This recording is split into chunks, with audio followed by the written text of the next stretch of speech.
안녕하세요.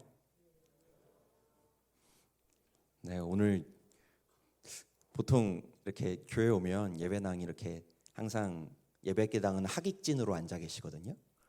이렇게 저를 중심으로 정확하게 이렇게 거리를 유지하시면서 이렇게 둥글게 앉아 계신 편인데 오늘은 되게 이렇게 칸마다 균등하게 탁탁탁탁탁 앉아 계셔서 조금 느낌이 약간 달라가지고 약간 어색하기도 하네요. 한 주간 잘 지내셨어요? 네, 그런 분도 있고 말 못할 표정으로 저만 응시하고 계신 분도 계신데 여러분 이제 2023년이 슬슬 마무리가 돼가지고 이제 2달 남았네요. 어느덧 올해도 11월입니다. 오늘 아침에 보니까 한 주 중간쯤 날씨가 흐릿흐릿하더니 오늘은 비가 왔어요. 아마 이 비를 맞고 어떤 나무는 단풍이 들기도 할 거고 어떤 나무는 잎이 떨어지기도 할 거고 슬슬 겨울과 끝을 맞이할 시기구나. 우리가 그 시기를 맞아서 11월 한 달은 11월 셋째 주일이 추수감사절이기도 한데 11월 한 달 동안 4주간은 우리가 감사라는 주제로 말씀을 함께 묵상하려고 합니다. 그래서 감사의 능력, 만족, 평안, 그리고 셋째 주일에는 항상 감사할 수 있을까? 감사주일, 그리고 마지막 넷째 주일에는 감사의 능력, 구원에 대해서도 함께 여러분들과 주제를 가지고 감사라는 주제를 가지고 말씀을 나누어 보려고 해요. 여러분 11월 한 달 동안은 여러분들이 한 해를 돌아보시면서 내가 올 한 해 감사한 것이 무엇이 있는지, 감사하지 못하는 건 뭐가 있는지, 그리고 그게 그냥 세상 사람들처럼 이따가도 얘기를 나누겠지만 만족스러운 결과 감사하고 그렇지 못한 것 감사하지 못하고라는 그 틀을 깨고 나와서 그리스도인으로서 하나님 앞에 드릴 수 있는 감사란 어떤 것인지 우리의 마음에 새기는 2023년의 가을이 되시기를 바랍니다. 여러분 올해 초 기억나세요?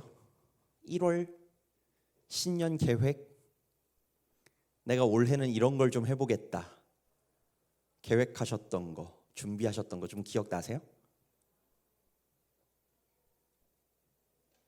입국 따뜻. 이제 기억이 좀 가물가물한가요?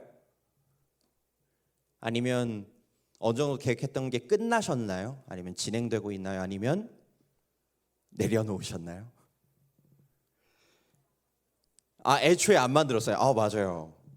제가 어제 가장 모임을 하는데 가장님들하고 만나서 먼저 말씀을 나눴었는데 가장님들 중에도 이렇게 특별한 계획은 없었다 이런 분들도 계시더라고요. 여러분 한 해를 돌아보면요 우리는 이렇게 생각을 해요. 내가 이거는 그래 내가 100%까지는 아니지만 한 80% 정도는 한 것 같아 하는 것들은 좀 만족스러운 걸로 여길 수 있고, 내가 계획하고 마음먹은 것들이 있지만 그렇지 못한 것, 항상 작심삼일로 끝난 것들, 조금밖에 채워지지 못한 것들은 불만족스럽거나 완성되지 않았다라는 영역으로 남겨두곤 합니다.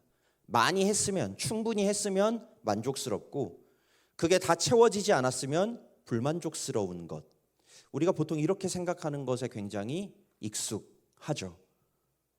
그게 일이든 성과든 성적이든 내가 계획한 것이든 누군가는 올해 돈을 어느 정도까지 모아보겠다, 혹은 내가 몇 차까지는 시험을 준비해보겠다, 성적은 어떻게 맞아보겠다, 이런 계획을 세우셨을 수도 있고, 혹은 내가 올해는 어떤 취미 생활을 해서 이 정도까지는 한번 누려보겠다, 내가 쉼이라는 걸 했는데 너무 열심히만 달려온 것 같다, 이런 계획을 세우셨을 수도 있어요. 여러분 근데 진짜로 잘 되면, 많이 했으면, 충분히 채워졌으면 만족할까요? 내가 세운 계획이 있어요? 한 90%까지 했어요? 어떤 건 100%를 넘어가기도 해요? 채워졌어요. 달성했어요. 이루었다고 생각해요. 그러면 여러분 우리는 진짜로 만족하고 감사할 수 있을까요?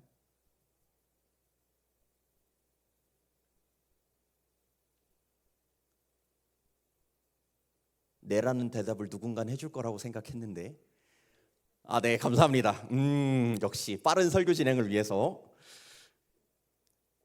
여러분 살아보셔서 아시겠지만 생각보다 많음이라는 것이, 채워졌다는 것이 우리에게 진짜 만족을 가져다 주지는 못합니다.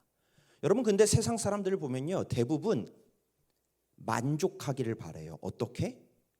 많음으로써 만족하기를 바랍니다. 내가 이게 이만큼 있으면, 많이 있으면, 더 좋게 만들면 만족스럽다라고 생각해요.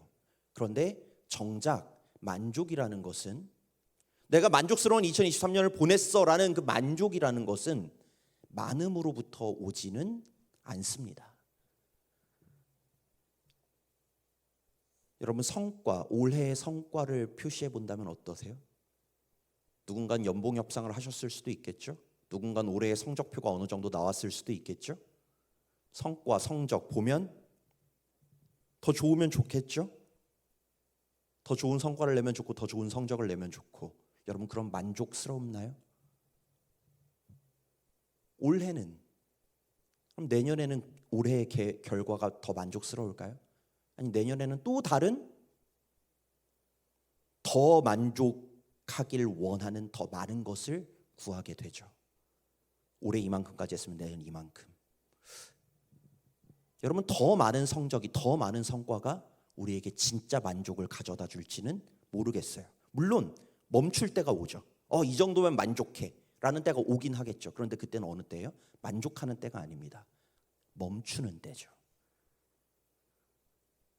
여러분 돈 많으면 좋죠? 전 좋아요. 네, 누가 저에게 돈 주면 좋아요. 그런데 그게 항상 저를 만족시킬 수 없어요. 많이 가지면 만족스러울까요? 시드머니 얼마까지 채우면 만족스러울까요? 충분할까요? 내 인생에 만족이 넘쳐날까요? 감사가 생겨날까요? 돈 많으면 더 많은 것을 원합니다. 사람의 욕심은 끝이 없습니다. 여러분 많은 게 어느 정도까지는 우리에게 좋은 영향을 미칠 수도 있지만 우리는 만족을 구하면서 정작 진짜 만족이 아니라 많은 것을 추구하면서 살아가요. 많으면 만족할 거라고 생각하면서 살아가요. 그런데 현실은 많은 게 우리를 만족시켜주지 못합니다. 여러분 많음이라는 건요, 양의 문제죠. 양은 물질의 영역입니다. 그런데요, 만족은 영혼의 영역이에요. 그래서요, 양이 많으면은 우리를 채워줍니다. 뭘 채워줄까요? 필요는 채워줄 수 있어요. 육신의 필요. 돈이 좀 있으면요, 잘 먹고 잘 살 수 있습니다. 네, 육신의 필요는 채워줄 수 있습니다. 그런데 영혼의 만족을 줄 수는 없어요. 애초에 양이라는 것은, 많음이라는 것은 우리의 만족을 해결해 줄 수 있는 핵심이 아닙니다. 그래서 돈이 많아도 만족하지 못하고 좋은 음식을 먹어도 만족하지 못합니다. 그게 우리의 필요는 채워줄 수도 있겠지만 여러분, 이 세상의 세태, 많은 걸 바라면서 만족을 구하는 이 세상 가운데에서 그리스도인들은 많음으로 만족할 수 없습니다. 우리의 영혼의 만족은 많음으로부터 오지 않습니다. 충분한 것, 채워지는 것으로부터 오지 않습니다. 만족은 영혼의 문제고, 그래서 만족은 하나님께서 주시는 것입니다. 우리 말씀 한 군데를 볼 텐데요, 이사야 58장 11절 말씀을 한번 보여주시겠어요? 이사야 58장 11절 앞에 화면에 나왔는데요, 제가 한번 읽어드리겠습니다. 여호와가 너를 항상 인도하여 메마른 곳에서도 내 영혼을 만족하게 하며 내 뼈를 견고하게 하리니 너는 물된 동산 같겠고 물이 끊어지지 아니하는 샘 같을 것이라. 내 영혼을 만족하게 하는 분은 여호와라는 것을 분명하게 말합니다. 메마른 곳에서도 만족할 수 있는 것, 많든지 적든지 영혼이 만족할 수 있는 것은 하나님께서, 여호와 하나님께서 우리를 만족시켜 주시기 때문입니다. 그 만족의 사건이 바로 오늘 우리가 읽은 오병이어 사건이에요. 성경에서 하나님께서 우리에게 어떻게 만족을 주시는지 오늘 오병이어 사건을 다시 한번 보려고 합니다. 여러분, 오병이어 잘 아시죠? 물고기 몇 개? 5개? 네, 물고기 2개, 떡 5개로 남자만 5,000명 이상, 그 이상을 감사해요. 네, 아예 뭐라고 하시면 안 돼요. 네, 우리 짰어요 아침에. 네, 수많은 사람을 먹인 사건입니다. 저는 이 말씀 보면서 어렸을 때부터 어제 가장 모임 때도 나눴지만 이 얘기 진짜 이 생각 많이 했어요. 하나님 만나면은 내가 빙그레 바나나 우유를 하나 가져다 드려야겠다. 그러면은 하나님께서 그것을 잡고 기도하시면 어떻게 돼요? 그것이 몇 개가 돼요? 네, 남자만 5,000명이라고 했으니까 적어도 5,000개 이상으로 불어나는 놀라운 역사를, 그 사랑을 받아보고 싶은 생각을 어렸을 땐 했었는데, 여러분, 만족이라는 관점을 가지고 이 말씀을 다시 보면요, 조금 말씀이 다르게 보일 것 같아요. 여러분, 오늘 말씀 앞부분은 다 알고 계실 테니까 41절 말씀을 한번 보여주시겠어요? 우리는 이 말씀을 증식 사건이라고 기억합니다. 먹을 게 늘어났다. 적은 먹을 거 하나님이 손대면 어떻게 됐나? 뻥튀기가 돼서 5,000명 이상이 먹을 수 있다. 아, 하나님은 먹을 걸 늘릴 수 있는 능력이 충분한 분이다. 맞아요.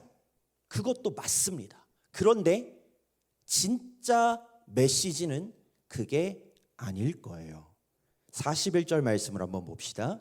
예수님께서 떡 5개와 물고기 2마리를 가지사 하늘을 우러러 축사하시고 제자들에게 나눠주고 또 사람들에게 나눠주어서 모든 사람들이 받도록 하셨다라고 합니다. 사람들 병 고쳐주시고 말씀 가르치시고 난 뒤 시간이 너무 많이 지나자 밥 먹여야 할 것 같은데요 라고 하니까, 근데 가진 게 몇 개예요? 떡 5개, 물고기 2마리밖에 없어요. 그러자 예수님께서는 그걸 가지시고 하늘을 우러러 축사를 했다라고 합니다. 여러분, 여기서 축사는 축하라는 뜻이 아니고요, 축복과 감사를 합친 말입니다. 그래서 실제로 여기 축사는 유카리스테오라는 단어인데 그 단어의 1번 뜻은 그냥 감사란 뜻이에요. 예수님께서 그걸 가지고 하나님 앞에 감사 기도를 올리십니다. 감사 기도를 드리고 사람들에게 나눠줬습니다. 그럼 이제 뭐가 일어나야 돼요? 증식 사건이 일어나야죠. 야, 너 이만큼 받았어? 나도 이만큼 받았는데 근데 왜 계속 나와? 라는 우리의 상상 속의 장면이 펼쳐져야 할 것 같은데, 그건 진짜 우리의 상상 속에 있는 장면이고, 사람들에게 나눠주자 42절에 어떻게 되었는지를 얘기해 줍니다. 우리 42절 말씀은 정말 짧죠. 6자밖에 되지 않습니다. 우리 같이 한 목소리로 읽어볼까요? 시작. 다 배불리 먹고. 예수님이 감사 기도를, 적은 것을 가지고 감사 기도를 올리시고 나누어 주셨을 때 사람들은 다 배불리 먹었다라고 합니다. 저 또한 이 말씀을 이전부터 5,000명 넘는 사람들이 많이 먹게 된, 충분히 먹고 12광줄이나 남을 정도로 배부르게 먹었어 라는 증식 사건으로 기억하고 있었지만, 이 말씀을 자세히 들여다보시면 여러분, 말씀 어디에도 7개밖에 안 되던 것들이 5,000인분으로 늘어났다라는 말씀은 없습니다. 5,000명분으로 늘어났다라는 얘기는 없어요. 물론 늘어났겠죠. 그러니 12광줄에 남을 채울 정도로 남았겠죠. 늘어났을 거예요. 그런데 늘어났다는 말을 단 한마디도 하지 않습니다. 사실 좀 쪼잔하게 생각해서 예수님이 막 진짜 나노미터급으로 나눠줘가지고 5,000명 다 먹고 광줄이 요만한 거에 다 채워졌다고 해도 무리가 없을 만큼 그 어디에도 이게 양이 늘어났어요라는 말은 없어요. 저는 예수님이 먹을 걸 2배로 뻥튀기 할 수 있는 능력이 있다고 믿습니다. 믿어요. 그런데 성경이 우리에게 집중하라고 하는 것은 많아졌다, 늘어났다를 넘어서서 예수님의 감사가 있은 후에 그들은 배불렀다, 그들은 만족했다라는 메시지입니다. 오늘 오병이어 사건은 성경의 4개의 복음서에 모두 다 등장합니다. 정말 중요한 이야기니까요. 그런데 네 개의 복음서 마태, 마가, 누가, 요한은 다 공통적으로 하나님께 예수님께서 감사의 기도를 올리신 후에 배불리 먹고 다 배불렀더라. 그들이 배부른 후에 그들이 많이 먹었다, 충분히 먹었다, 양이 늘어났다가 아니라 그 모두가 얼마를 먹었는지는 모르겠지만 배불렀다라고 기록합니다. 오병이어의 핵심은요, 하나님을 향한 감사를 드렸을 때 그 자리에 만족함이 있었다라는 것입니다. 그들에게 배부름을 주었던 것은요, 만족함을 주었던 것은 그것이 얼마나 많이 늘어났냐가 아니었습니다. 실제로 그들이 얼마를 먹었는지는 모르겠습니다. 그러나 오늘 성경 말씀은 많은 것에 우리의 초점을 맞추게 하지 않습니다. 그들에게 배부름을 주었던 것, 그들이 배부르고 만족할 수 있었던 것은 예수님께서 하나님께 감사했기 때문입니다. 남자만 5,000명, 실제로는 몇만 명이 넘어갈 것 같은 그 사람들 앞에서 예수님께서 적은 걸 가져왔을 때 그것이 많지 않다 하더라도, 적을지라도 그걸 감사함으로 나누자 그들은 모두 배부름과 만족을 얻습니다. 여러분, 감사라는 건요, 하나님의 은혜를 기억하고 의지하는 것입니다. 감사라는 건 많으니 내가 배불러요, 충분해요가 아니라 하나님, 적은 것이지만 이것이 하나님의 은혜입니다. 주님, 이것으로도 내게 충분하니 나를 만족하게 해주실 줄 믿습니다라는 하나님의 은혜에 대한 신뢰이고 하나님의 은혜에 대한 우리의 믿음이 바로 감사입니다. 그래서 시편 136편, 여러분 성경 어플 쓰실 텐데 감사라는 단어로 고백하면 감사가 제일 많이 나오는 곳은 바로 시편입니다. 시편 136편을 보시면 1절부터 26절까지 다 감사하라고 하면서 그 이유를 뒤에서 이렇게 얘기합니다. 제가 마지막 26절만 읽어드리겠습니다. 하늘의 하나님께 감사하라. 그 인자하심이 영원함이로다. 136편의 모든 뒷구절은 1절 뒤도 2절 뒤도 3절 뒤도 모두 다 그 인자하심이 영원하기 때문입니다 라고 마칩니다.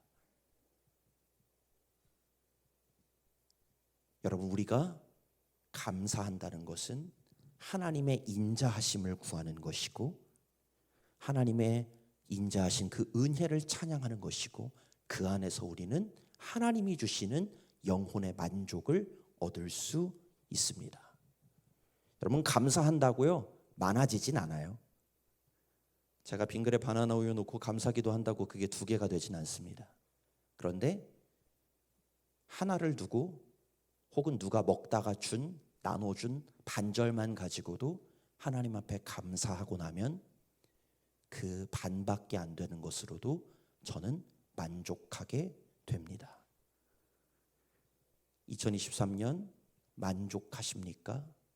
라는 질문 앞에 세상 사람들은 내가 얼마나 많이 챙겼는가, 많이 모았는가, 많이 쌓았는가를 보겠지만 그리스도인으로서 우리는 하나님 앞에 주님, 하나님의 은혜가 충분합니다. 주님, 제가 하나님께 감사를 드립니다. 그 감사를 고백하실 때 여러분들의 삶 가운데, 여러분들의 영혼 가운데 하나님이 주시는 만족함이 있을 줄 믿습니다. 많음으로 만족하고 부족하면 불만족스러운 시간이 아니라 하나님으로 인해 언제나 만족과 감사를 누리며 사는 우리 새벽이슬 청년들 되시기를 간절히 축원합니다.